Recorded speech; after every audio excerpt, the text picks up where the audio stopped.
Okay, Jim Brock. Wake up.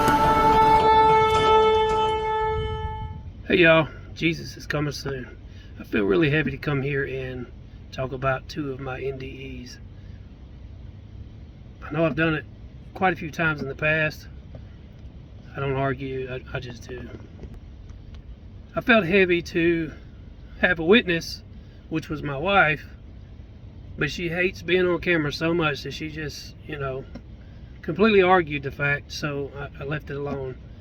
I'll have to tell y'all what she has told me, and hopefully I don't mess up because I couldn't see what she saw.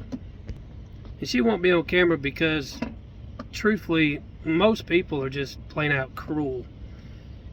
Someone has a blemish and it's a big deal. Someone has a haircut someone don't like, it's a big deal. Someone has a tattoo, it's a big deal. That's how a majority of the church is anyway. They're just so... It's like they carry a bag of stones with them wherever they go, while 99% of them that cast judgment on others are drinking, getting drunk, or picking up prostitutes, or cheating on their spouse, or whatever the case may be. They have their own things they should be worried about. But sorry for the little rant there, y'all. Stress is maxed out.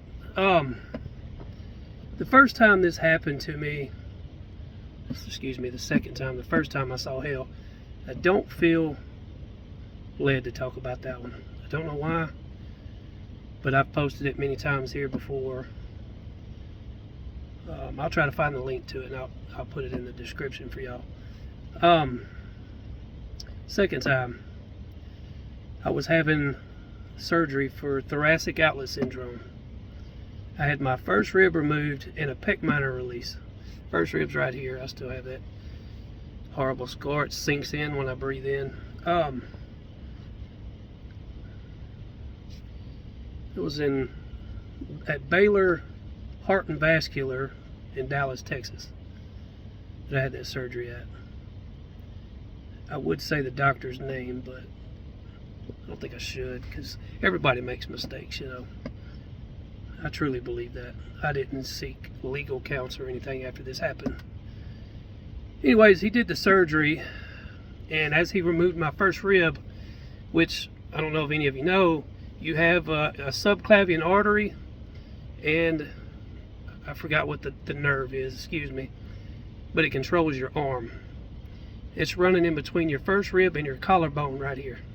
So with thoracic outlet syndrome, those 2 bones pinch, and it can either give you blood clots or nerve damage. I was getting both, so they had to remove that rib. I still have it in the house. I should have brought it out here.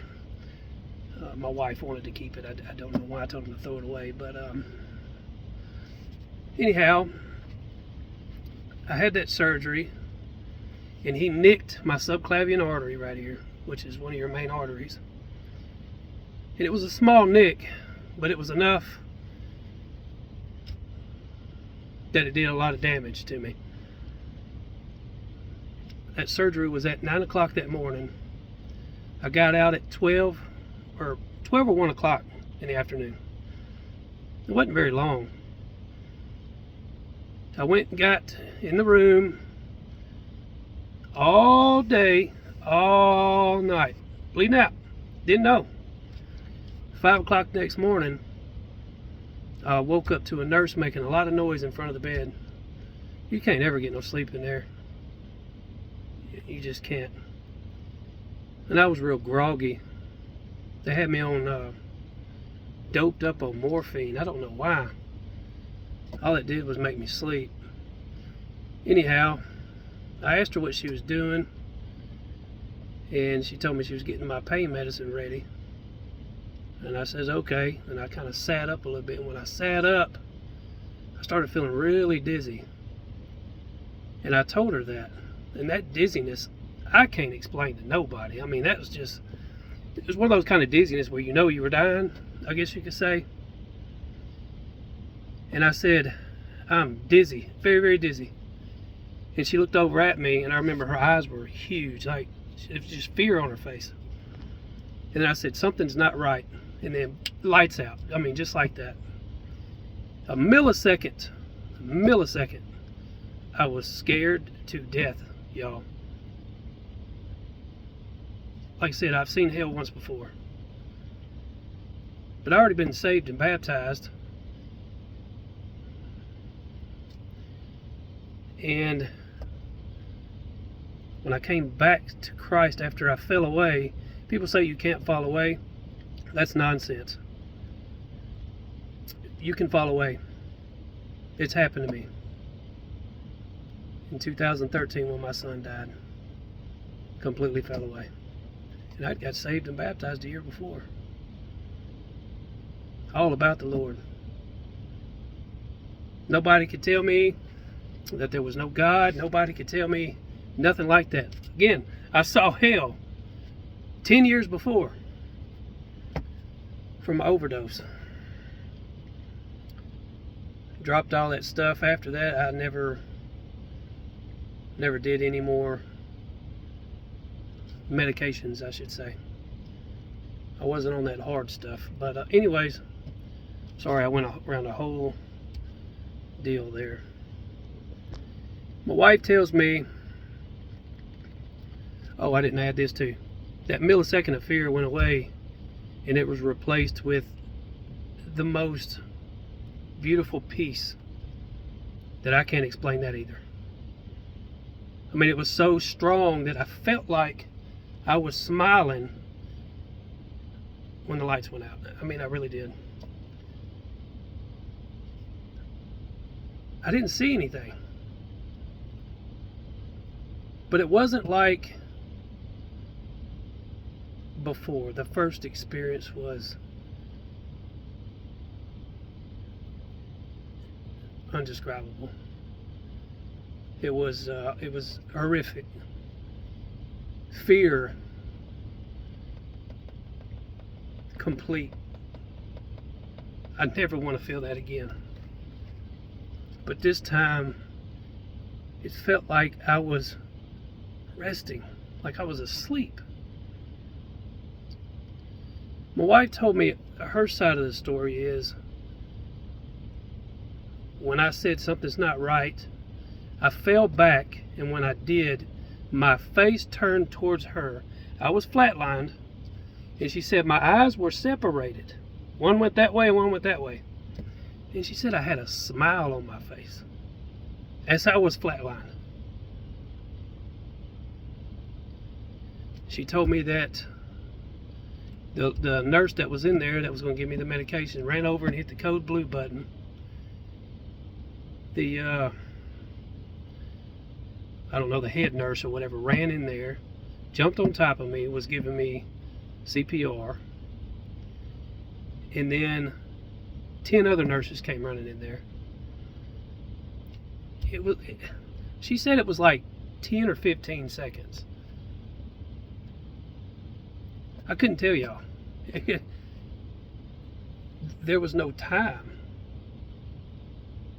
in that rest. I mean, there was no, I cannot explain it. I want to so bad and I can't. So, as I was coming to, I came back to, and there was a nurse literally in my face, still pumping my chest. I had no feeling.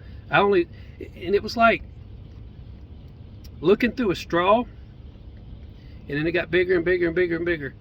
I didn't have any hearing. It was so weird. I couldn't feel anything, and I didn't have any hearing. My eyesight came back first, and I saw her mouth moving, but I couldn't hear anything. That happened for about 2 seconds, I guess. And then I heard her say, "Tell me what I need to do," screaming in my face. And I just looked at her and I said, "What are you doing?" I was just asleep. Literally felt like I was asleep. The best sleep I had ever had in my entire life. I can't describe it. She looked at me and said, "Sir, nobody sleeps with their eyes open." I've heard of some people that do. What she should have said was, "You're not sleeping, you were flatlined."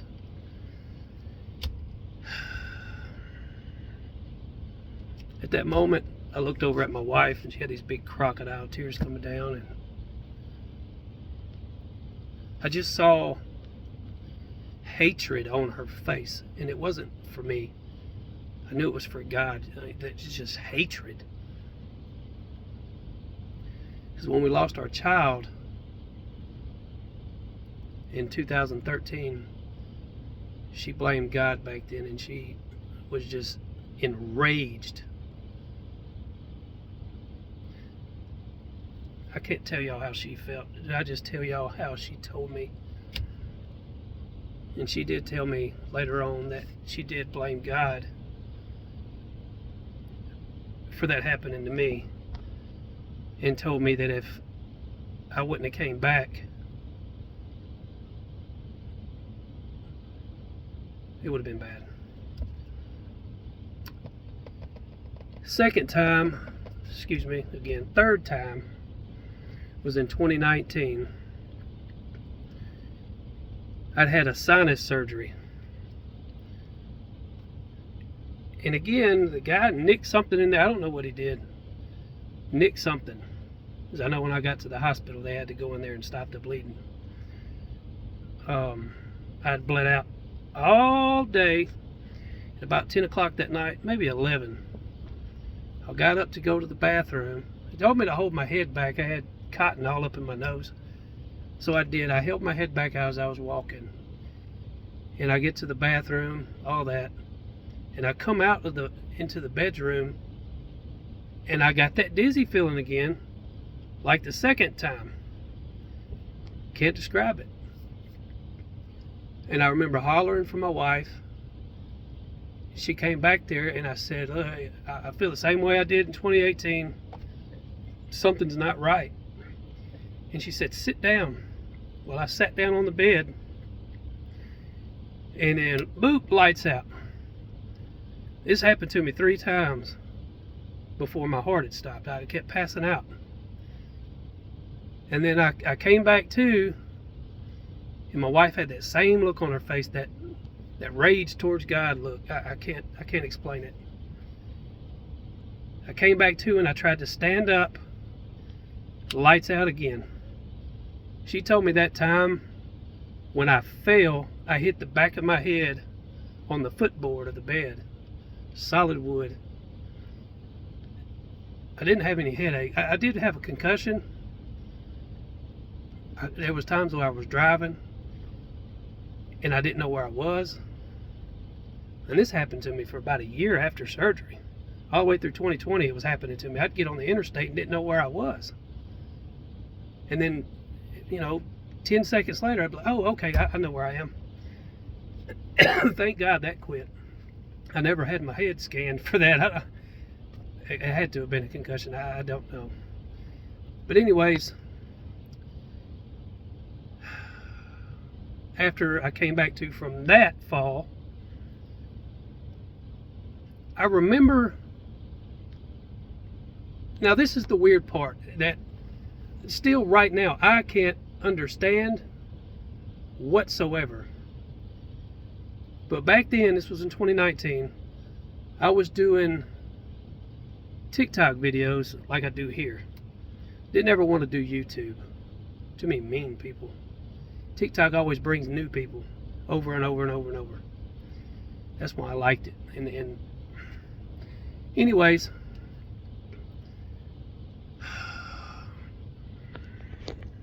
I remember literally screaming in my wife's face that I did not want to die. I still had work to do.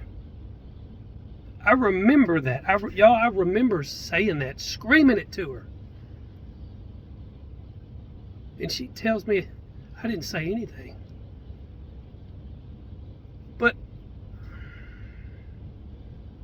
And I kept thinking, how is that possible? I know that I screamed that. I don't want to die. I have too much work to do.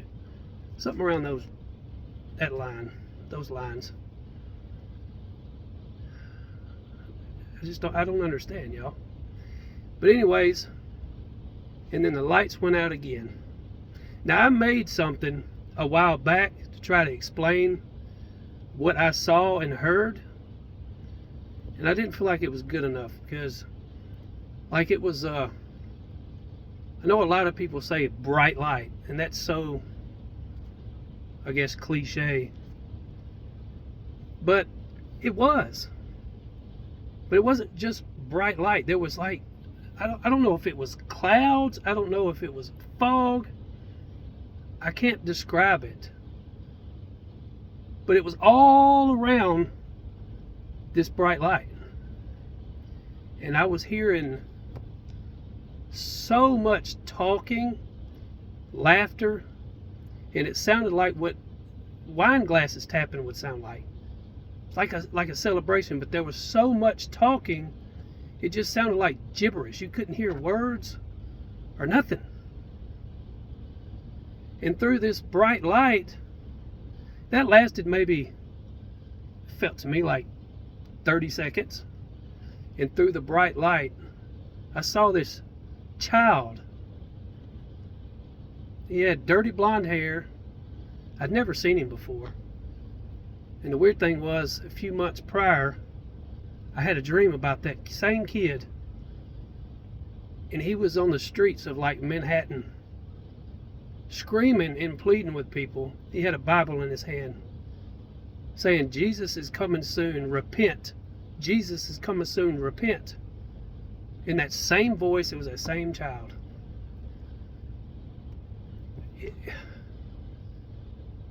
In that dream, everybody was staring at their phones, walking by him, ignoring him. Nobody paid attention to him. And I walked up to him, and I started screaming it with him. And then I woke up. Literally, nobody was paying attention to this kid at all. They were too busy with their phones, whatever. I made this little video.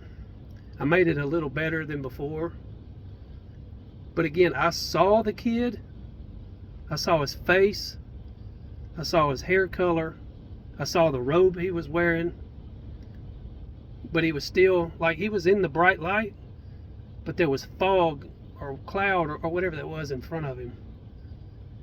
And I tried the best I could with this video, and I couldn't find a child that even looked like this kid.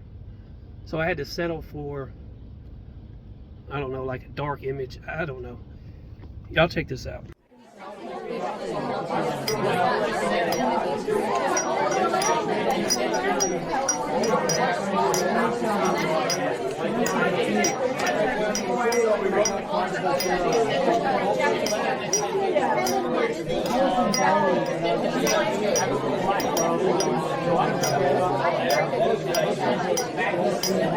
Wake up! Wake up! Wake up! And after the third time that boy said, "Wake up," I came back to, and my wife was in my face, pumping my chest like that nurse was before. I don't know who called 911. I'm guessing she did. I don't know. I was out. The ambulance came 20 minutes after that happened, I guess. 30 minutes maybe. I couldn't stand. Every time I would move, my heart rate would be in the 200s. I kid y'all not. It was insane. They didn't want to move me. So they lifted me and put me on a gurney and took me out. Literally a gurney. It wasn't one of those stretchers with wheels on it. It was like a bag. It was just so weird. Because our hallways were so narrow and stuff, they couldn't have got that thing in there. They get me to the hospital, and there was nothing that hospital could do, they said. It was so odd. So literally, my wife had to, as I was still bleeding out, y'all, they threw me out of there. I had insurance and everything back then. They threw me out of there, pretty much. Said there wasn't nothing they could do. I got in my wife's car because she followed the ambulance there. And we drove 45 minutes to another hospital. And that's where they called in a on-call ENT. And he came up there and fixed the bleeding. They had to lower my heart rate. It would just beat all I ever seen. How can a hospital say they can't do anything? It was a huge hospital too.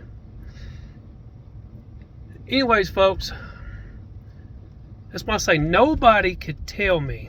I mean, they could tell me, but they can't convince me that Jesus Christ is not real. Nobody. Nobody can tell me there's no hell. Nobody can tell me there's no heaven. I've seen both. Well, technically, I heard heaven. Just saw that bright light and fog.